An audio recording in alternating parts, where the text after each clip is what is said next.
बोल बृहस्पति भगवान की जय। कहते हैं कि किसी समय एक नगर में एक बहुत बड़ा व्यापारी रहा करता था। वह जहाज़ों पर माल लदवाकर दूसरे देशों को भेजा करता था और इस तरह से वह खूब धन कमाकर लाता था। उसकी गृहस्थी खूब मज़े से चल रही थी। वह दान पुण्य भी खूब दिल खोलकर करता था और इस तरह से दान पुण्य करना उसकी औरत को बिल्कुल पसंद ना था। वह किसी को भी एक दमड़ी देकर भी खुश नहीं थी। एक बार जब वह सौदागर माल से जहाज़ को भरकर किसी दूसरे देश को गया हुआ था तो पीछे से बृहस्पति देवता साधु का रूप धारण कर उसके मकान पर उसकी कंजूस औरत के पास पहुँचे और भिक्षा की याचना की। उस व्यापारी की औरत ने बृहस्पति देवता से कहा, हे महात्मा जी, मैं तो इस दान पुण्य से बहुत तंग आ गई हूँ। मेरा पति सारा धन दान में ही बेकार लुटाता रहता है। अब आप कोई ऐसा उपाय बतलाइए जिससे हमारा सारा धन नष्ट हो जाए, क्योंकि ना हमारे पास धन होगा और ना ही लुटेगा। तब बृहस्पति देवता ने कहा, हे देवी, तुम तो बड़ी ही विचित्र हो। धन और संतान तो सभी चाहते हैं, पुत्र और लक्ष्मी तो पापी के घर में भी होनी चाहिए। यदि तुम्हारे पास अधिक धन है तो इससे तुम दिल खोलकर पुण्य का कार्य करो। भूखों को भरपेट भोजन कराओ, प्यासों को पानी पिलाओ, यात्रियों के लिए धर्मशालाएं बनवाओ।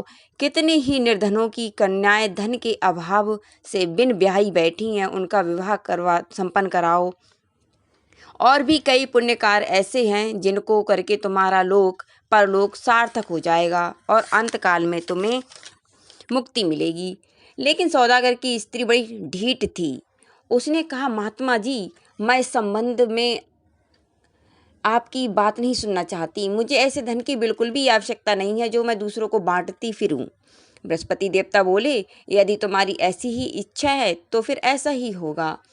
तुम अब ऐसा करना कि 7 बृहस्पतिवार को घर को लीप कर पीली मिट्टी से अपने केसों को धोना, भोजन में मांस तथा मदिरा ग्रहण करना, भट्टी चढ़ाकर कपड़े धोना, बस तुम्हारा सारा धन नष्ट हो जाएगा। इतना कहने के पश्चात देवता अंतर्ध्यान हो गए। उस औरत ने, जो बृहस्पति देवता को एक साधारण साधु समझे हुए थी, उनके कहे अनुसार 7 बृहस्पतिवारों को वैसा ही किया। केवल 6 बृहस्पतिवार के बीतने पर स्त्री को का संपूर्ण धन नष्ट हो गया और वह खुद भी परलोक को सिधार गई। उधर उसके पति का माल से भरा जहाज समुद्र में डूब गया और उसने बड़ी कठिनाई के साथ लकड़ी के तख्ते पर बैठकर अपनी जान बचाई। खैर, वह रोता पीटता किसी न किसी तरह से अपने नगर में वापस पहुंचा। वहां पहुंचकर उसने देखा कि उसका सब कुछ नष्ट हो गया है और उसकी छोटी लड़की आंसू बहा रही है। उस व्यापारी ने अपनी लड़की को तसल्ली देकर चुप कराया और उससे सब समाचार पूछा। लड़की ने अपने पिता को उस साधु बृहस्पति देव वाली पूरी कहानी कह सुनाई। उसने लड़की को शांत किया और भगवान की करनी पर बहुत प्रसन्न हुआ और अब वह प्रतिदिन जंगल में जाकर वहाँ से लकड़ियाँ चुनकर लाता और नगर में बेचकर अपनी जीविका चलाने लगा। मगर धन के अभाव के कारण वह बहुत दुखी था, क्योंकि गुजारा बड़ी मुश्किल से होता था। एक दिन उस लड़की ने उससे दही खाने की इच्छा प्रकट की, लेकिन उसके पास तो पैसा भी नहीं था। एक पैसा भी नहीं था जो कि दही लाकर देता। वह उसे झूठे आश्वासन देकर जंगल में जाकर एक वृक्ष के नीचे बैठकर अपनी पूर्व दशा को विचार कर रोने लगा। उस दिन बृहस्पतिवार का दिन था। बृहस्पति देवता उसकी दशा देखकर साधु का भेष धारण करके वहां आ पहुंचे और उस व्यापारी के पास आकर बोले, लकड़हारे, तू इस जंगल में किस चिंता में बैठा रो रहा है? व्यापारी ने उत्तर दिया, हे महाराज, अब सब कुछ जानने वाले हैं। इतना कहकर उसने आर्द्र कंठ और भीगी आंखों से बृहस्पति देवता को अपनी सारी आपबीती कथा सुना दी। तब बृहस्पति देवता ने कहा, भाई, तेरी औरत ने बृहस्पति देवता के दिन भगवान का अपमान किया था, जिसके कारण से तेरा यह हाल हुआ है। लेकिन अब तुम किसी प्रकार की चिंता मत करो, भगवान तुमको पहले से भी अधिक धनवान कर देंगे। तुम इसलिए मेरे कहे अनुसार बृहस्पतिवार के दिन बृहस्पति भगवान का पाठ किया करो। 2 पैसे के चने और मुनक्का मंगाकर जल से भरे लोटे में थोड़ी सी शक्कर डालकर वह अमृत प्रसाद परिवार के सदस्यों को तथा कथा सुनने वालों को बांट दिया करो और खुद भी अमृत पान किया करो तथा प्रसाद पाया करो, तो भगवान तुम्हारी हर मनोकामना पूरी करेंगे। साधु को प्रसन्न देखकर उस व्यापारी ने कहा, हे महाराज, मुझे लकड़ियों में से तो इतना भी लाभ नहीं है कि 2 पैसे का दही लाकर भी मैं अपनी इकलौती कन्या को खिला सकूं। उसको मैं झूठे आश्वासन देकर टाल आया हूँ और इसलिए इस समय यहाँ पर व्याकुल होकर बैठा हूँ। बृहस्पति देवता ने कहा, हे भक्तराज, तुम चिंता मत करो। बृहस्पतिवार के दिन तुम शहर में लकड़ियां बेचने के लिए जाना। तुमको उस दिन लकड़ियों में से 4 पैसे अधिक मिलेंगे, जिसमें से 2 पैसों का दही लाकर तुम अपनी कन्या को खिलाना और बचे हुए 2 पैसों का मुनक्का व चने लाकर बृहस्पति देवता की कथा करना। जल में थोड़ी शक्कर डालकर अमृत बनाना व कथा का प्रसाद सब लोगों में बांटना और खुद भी खाना, तो तुम्हारे सब मनोरथ सिद्ध हो जाएंगे।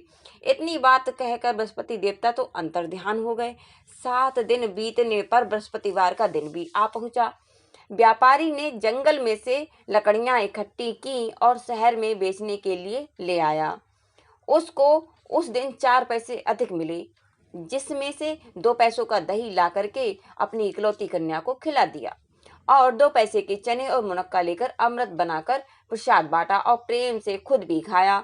उसी दिन से उसकी कठिनाइयां दूर होने लगीं। लेकिन अगले बृहस्पतिवार को बृहस्पति देवता की कथा करवाना ही भूल गया। शुक्रवार को उस नगर के राजा ने आज्ञा दी, कल मेरे एक बहुत बड़े यज्ञ का आयोजन करवाया है कल मैंने एक बहुत बड़े यज्ञ का आयोजन करवाया है। कोई भी व्यक्ति अपने घर में अग्नि न जलाए और समस्त जनता हमारे यहाँ भोजन ग्रहण करे। जो इस आदेश का उल्लंघन करेगा उसे सूली पर चढ़ा दिया जाएगा। राजा की आज्ञा अनुसार अगले दिन सब लोग राजा के महल में भोजन करने के लिए गए, लेकिन व्यापारी और उसकी लड़की दोनों ही तनिक विलंब से पहुंचे। अतएव राजा ने उन दोनों को अपने महल के अंदर ले जाकर प्रेम पूर्वक भोजन कराया। जब दोनों पिता पुत्री भोजन करके लौट रहे थे तो महारानी की नजर उस खूंटी पर पड़ी जिस पर उसका 9 लखा हार टंगा हुआ था। उस खूंटी पर अब वह हार नहीं था, तो उसे विश्वास हो गया कि उसका वह 9 लखा हार वह लकड़हारा और उसकी लड़की ही ले गए हैं। तत्काल सिपाहियों को बुलाकर दोनों बाप बेटी को कैद में डलवा दिया। कैद खाने में पड़े पड़े दोनों बाप बेटी अत्यंत दुखी हो गए। वहां उन्होंने बृहस्पति देवता का स्मरण किया। बृहस्पति देवता वही प्रकट हो गए और उनसे कहने लगे, हे भक्तराज, तुम पीछे बृहस्पति देवता की कथा करना भूल गए थे, इसलिए तुम्हारा ये हाल हो गया है। अब भी तुम किसी प्रकार की चिंता मत करो। बृहस्पतिवार के दिन कैद खाने के दरवाजे पर 2 पैसे पड़े हुए दिखाई देंगे। तुम वह पैसे उठाकर चने और मुनक्का मंगा लेना, फिर विधि अनुसार बृहस्पति देवता का पूजन और कथा करना।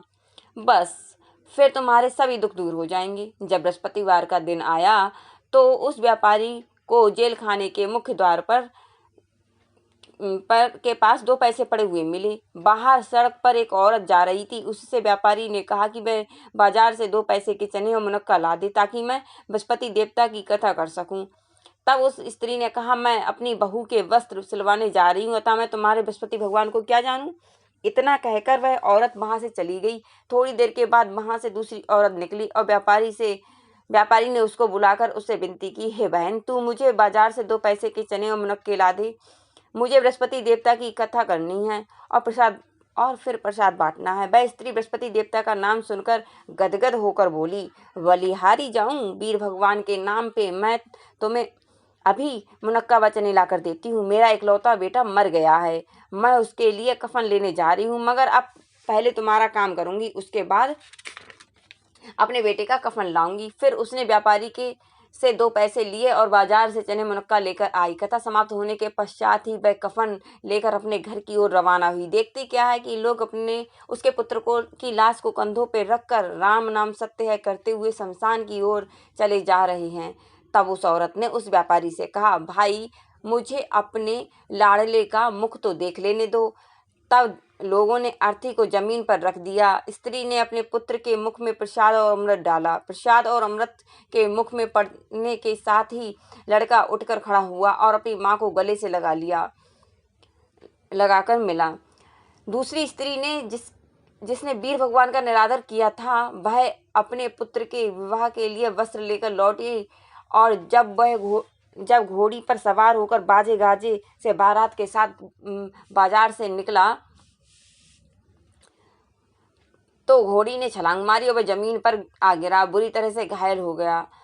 तब वह स्त्री रो रो कर बृहस्पति देवता से कहने लगी, हे महाराज, मेरा अपराध क्षमा करो। उसकी प्रार्थना सुनकर भगवान श्री वीर साधु का रूप धारण करके वहां आए और उस स्त्री से कहने लगे, देवी, अधिक शोर मचाने की कोई आवश्यकता नहीं है। तुमने वीर भगवान का निरादर किया है, जिसका फल तुम्हें यह मिला है। अब तुम भी जेल खाने में जाकर उस भक्त से क्षमा याचना करो, उससे वीर भगवान की कथा सुनो। ऐसा करने से सब ठीक हो जाएगा। इतना कहकर बृहस्पति देवता अंतर्ध्यान हो गए। वह स्त्री फिर जेल खाने में गई और मुख्य द्वार के पास जाकर उस सौदागर से मिली और हाथ जोड़कर कहने लगी, हे भक्तराज, मैंने तुम्हारा कहा नहीं माना और तुम्हें चने मुनक्के लाकर नहीं दिए, जिससे वीर भगवान मुझसे रुष्ट हो गए हैं, जिसके कारण मेरा इकलौता बेटा घोड़े से गिरकर मर गया है। साहूकार ने कहा, माता तू चिंता मत कर, वीर भगवान तेरा कल्याण करेंगे। अब तुम अगले वीरवार को आकर बृहस्पति देवता की कथा सुनना। तब तक अपने पुत्र की लाश को फूलों, इत्र तथा घी आदि सुगंधित वस्तुओं में डालकर रखो। स्त्री ने ऐसा ही किया। बृहस्पतिवार का दिन आ गया और 2 पैसे के चने मुनक्का लेकर शुद्ध जल का लोटा भर के जेल के द्वार पर आई और प्रेम तथा श्रद्धा के साथ वीर भगवान की कथा सुनी। जब कथा समाप्त हुई तो अमृत प्रसाद लाकर मृत पुत्र के मुख में डाला। एकाएक उसको सांस आने लगा और वह उठकर खड़ा हो गया। तब वह पुत्र को लेकर प्रसन्नता पूर्वक अपने घर को आई और वीर भगवान के गुण गाने लगी। उस दिन रात्रि में भगवान ने राजा को स्वप्न में दर्शन दिए और कहा, हे राजन, तूने जिस सौदागर और उसकी पुत्री को जेल में बंद कर रखा है, वह दोनों ही निर्दोष हैं। तुम सुबह होते ही उन्हें रिहा कर देना। जब सुबह हुआ तो नौलखा का हार उस खूंटी पर लटका मिला। तब राजा ने पुत्री सहित उस सौदागर को रिहा करके वस्त्र धारण करवाकर अपराध के लिए क्षमा याचना की और उसका अपना आधा राज देकर उसकी लड़की का उच्च कुल में विवाह संपन्न करवाकर दहेज में अनमोल वस्तुएं, हीरे जवाहरात आदि दान देकर विदा किया। बृहस्पति देवता ऐसे ही हैं, जैसी जिसकी मनोकामनाएं होती हैं वह पूर्ण करते हैं। जो कोई श्रद्धा या प्रेम से वीर भगवान की कथा पढ़ेगा, श्रवण करेगा अथवा दूसरों को सुनाएगा, उसकी सभी मनोकामनाएं पूरी होंगी। बोलो बृहस्पति भगवान की जय।